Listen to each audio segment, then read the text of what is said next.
হ্যাঁ হ্যাঁ, তোমরা খেলে এইভাবেই ঠিক চিজপুরিটা হবে। তো hello everyone, welcome back to my channel. আমরা সেদিন চলে গেছিলাম অ্যাক্রোপলিস মল। আমাদের সেদিন অ্যাক্রোপলিস মল যাওয়ার কোনো প্ল্যানই ছিল না সত্যি কথা বলতে।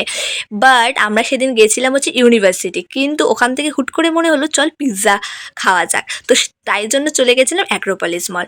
তো অ্যাক্রোপলিস মলে গেলে আমার দাদাকে ডেকে নিয়েছিলাম, কারণ আমার ছোটো বুয়ার বাড়ি তার খুবই সামনে, তো দাদাকে ডেকে নিয়েছিলাম। তো তারপর আমরা পিৎজা খেতে চলে গেলাম। পিৎজাটা তোমরা তো জানোই, প্রচুরবার তোমাদের সাথে শেয়ার করেছি। স্ট্রিট 107 থেকে আমরা কিমা লার্জ পিৎজাটা নিয়েছিলাম, যেটার দাম নিয়েছিল 250। আমি চিজ বাসটাই অল টাইম নিই, বাট দাদা বললো কিমাটা নে, কিমাটাও বেশ ভালোই।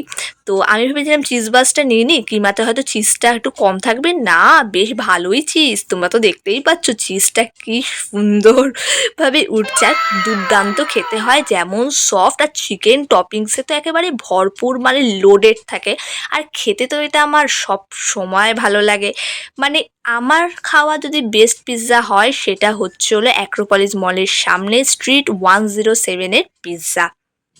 আর এখানে তো দাদাকে তো দেখতেই পাচ্ছ, এত চিজি, আমার তো দারুণ লাগে।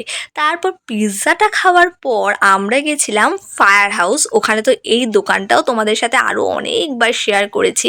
তো সেখান থেকে নিয়ে নিয়েছিলাম চিকেন পপকর্ন, যেটা 20 পিসের দাম ছিল 130 মাত্র। আর এটাও খেতে তো দুর্দান্ত, এটা আমরা অনেকবারই ট্রাই করেছি। বাট এইবার আমরা সব থেকে ইউনিক এই দোকানটা, মানে এখানে একটা কোরিয়ান দোকান আছে, তো এই দোকানটা থেকে আমরা কোরিয়ান স্নো চিকেন ট্রাই করেছিলাম।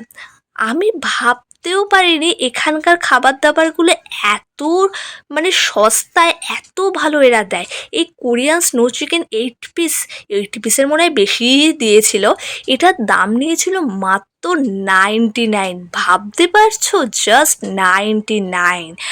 আর এটা খেতে তো দুর্দান্ত ছিল। উপর দিয়ে একটা বেশ, মানে ক্রিমি একটা সস দিয়েছিল, যেটার সাথে এটা তো খেতে মানে একেবারে জমে গেছে।